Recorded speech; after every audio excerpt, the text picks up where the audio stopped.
रब इश्रह ली सदरी व यस्सिर ली अमरी वाहलुल उक़दतम मिन लिसानी यफ़क़हू क़ौली के साथ अस्सलाम वालेकुम जी मेरे दोस्तों, मैं हूं आपका दोस्त आपका भाई रिज़वान अहमद। और कैसे हैं आप सब लोग? दुआ करता हूं कि आप सब खैरियत से होंगे। और हमारा चैनल ऐसा है कि आपको ख़बरों के साथ साथ दुआओं में भी याद रखता है और याद रखेगा।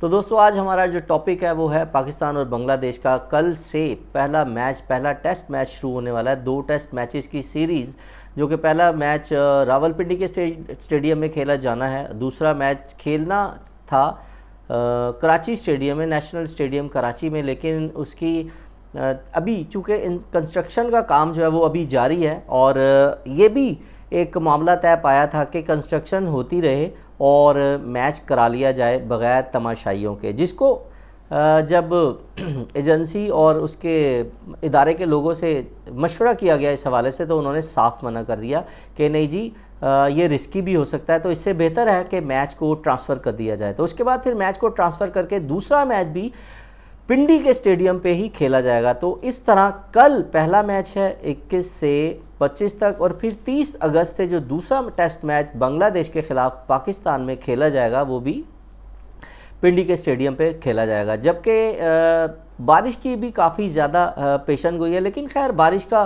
कुछ कह नहीं सकते। अगर लाहौर की बात करें, लगता है कि बड़ी शदीद बारिश होगी, थोड़ी देर के बाद धूप निकल आती है और धूप के थोड़ी देर के बाद शदीद और घंटों वाली बारिश जो है ना वो चलती रहती है। तो खैर ये सारा सिलसिला इस मौसम में, बरसात में, भादों में चलता रहता है। तो बात करते हैं जो मैच कल स्टार्ट होना है पाकिस्तान और बांग्लादेश के ख़िलाफ़। सबसे पहले मैं ये बात करना चाहूँगा कि जो टीम अनाउंस की गई थी, 17 रुकनी जो स्क्वाड पाकिस्तान का बांग्लादेश के ख़िलाफ़ पहले टेस्ट मैच में अनाउंस किया गया था, उसके बाद उसमें मैच से पहले ही मुझे ये बात समझने से मैं कासिर हूँ कि मैच से पहले क्यों तब्दीलियाँ कर दी गई। एक ऐसा बेहतरीन बॉलर मीर हमज़ा, जिसमें पूरा पोटेंशल मौजूद है और जिसने मैच से पहले जो एक प्रैक्टिस मैच था उसने बेहतरीन परफॉर्मेंस भी दिखाई। और इसके अलावा अगर हम बात करें इब्रार अहमद की, इब्रार अहमद से मैं ये देख रहा हूँ कि पिछले 1 साल होने वाला है, ये अगस्त ख़त्म होने वाला है ऑलमोस्ट, और सितंबर से मैं देख रहा हूँ कि इब्रार अहमद को जो है ना वो साथ लेके जाते हैं, कभी साथ भी नहीं लेके जाते और फिर मैच नहीं खिलाते। और अफसोस की बात तो ये है कि पाकिस्तान जो वेस्ट इंडीज़ और यूएसए में मैच खेलने गई थी T20 में, उसमें इब्रार को साथ लेकर गए और उससे सिर्फ चाय ही जो है ना वो बनवाते रहे। और मुझे बड़ा दुख हुआ ये बात सुन के, एक चैनल और एक न्यूज़ से ये भी बात सुनने को मिली कि उससे चाय बनवाने के बाद ये एक शोशा छोड़ा गया जी वो चाय बड़ी अच्छी बनाता है।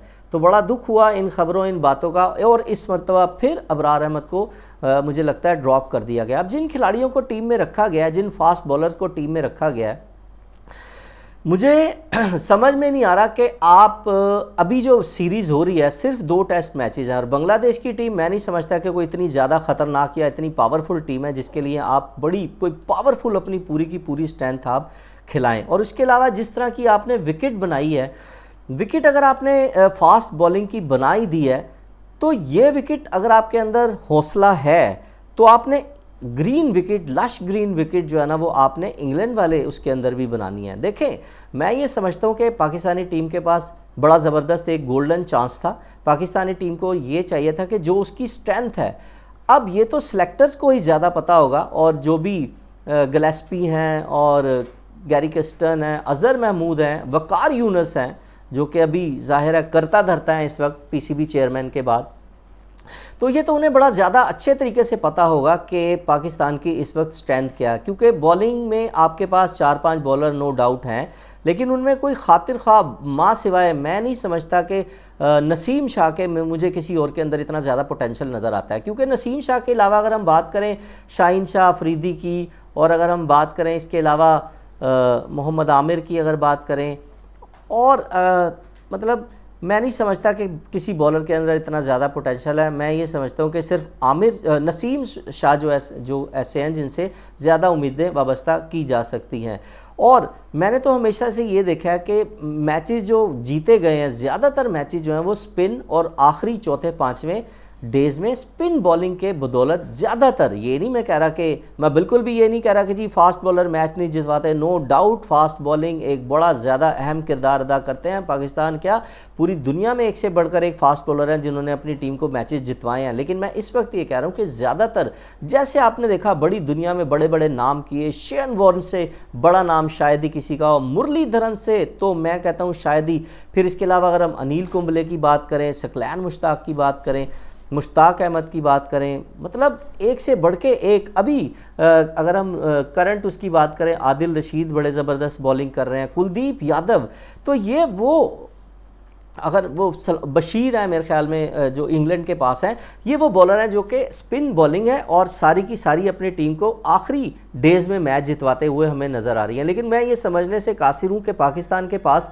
एक ज़बरदस्त किस्म का स्पिन बॉलर था इब्रार अहमद, जिसे अभी फिर चांस नहीं दिया गया। मुझे ये बात बिल्कुल भी समझ में नहीं आ रही है कि इब्रार अहमद को इस मरतबा भी चांस क्यों नहीं दिया गया। और ये क्या ही अच्छा होता कि पाकिस्तान ये कोशिश करता, ये तैयारी करता कि बांग्लादेश के साथ जो मैचेस आपने खेलने हैं उसमें आप प्रैक्टिस करते, आप तैयारी करते कि आपने जो इंग्लैंड के साथ सीरीज़ खेलनी है, इंग्लैंड ने जो पाकिस्तान में आना है, तो वह आपने जिस तरह की उनके साथ प्रैक्टिस, उनके साथ खेलने में जो आपने विकेट पिचेस बनानी थी, उस तरह की पिचेस आपको यहाँ पे बनानी चाहिए थी।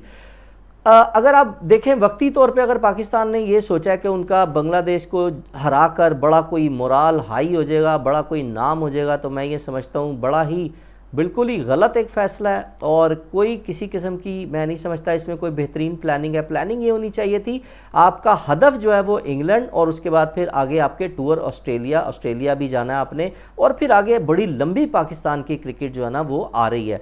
तो ये एक बेहतरीन 2 टेस्ट मैचेस की सीरीज़ थी। आपने अगर बना दिया विकेट, और आपको फिर भी आपने अगर बना ही दिया विकेट, तो ठीक है, आपने 4 फास्ट बॉलर भी उसके अंदर रख लिए हैं, लेकिन फिर भी मैं ये समझता हूँ कि आपको एक स्पिन बॉलर उसके अंदर ज़रूर रखना चाहिए था। और अगर हम बात करें पाकिस्तानी बैटिंग लाइनअप की, तो आपको पता है कि पाकिस्तानी बैटिंग लाइनअप के अंदर इस वक्त, अगर हालिया जो सीरीज़ हुई हैं, ओडीआई की सीरीज़ ले लें और इसके अलावा T20 की सीरीज़ ले लें, तो मैं नहीं समझता किसी एक खिलाड़ी के ऊपर भी हम कोई भरोसा कर सकते हैं। कोई एक खिलाड़ी भी ऐसा नहीं है जिस पे हम आंखें बंद करके भरोसा कर सकते हैं।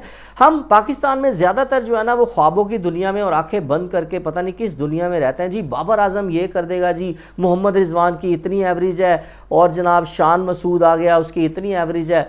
तो जनाब मैं दोबारा से दोहरा दूं, रिपीट कर दूं कि मैं इस सीरीज़ को इतना ज़्यादा अहमियत नहीं देता। मेरी नज़र में पाकिस्तान को ये सीरीज़ बड़ी आसानी से 2-0 से जीतनी चाहिए, और वो भी मैं कह रहा हूँ जीतनी नहीं चाहिए, बड़ी आसानी से जीतनी चाहिए।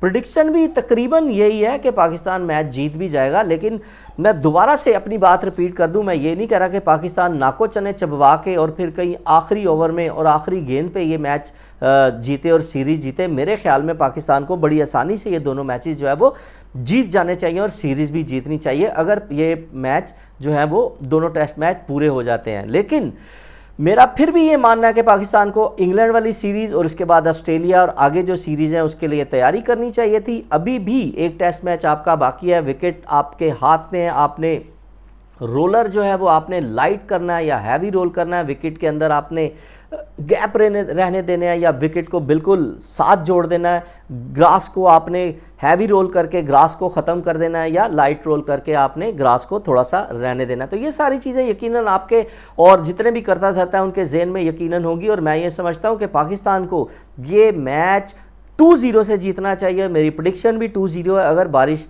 नहीं होती तो दोस्तों अगर आपको हमारी ये वीडियो पसंद आई है तो हमारी वीडियो पे लाइक और कमेंट करना ना भूलिएगा, वीडियो को शेयर भी करें, और इसके अलावा अगर दोस्त हमारे चैनल पर नए हैं तो चैनल को सब्सक्राइब करना ना भूलिएगा। आपसे मुलाकात होगी अब से थोड़ी देर के बाद लाइव सेशन में। अपना बहुत सारा ख्याल रखिएगा। अल्लाह हाफिज़।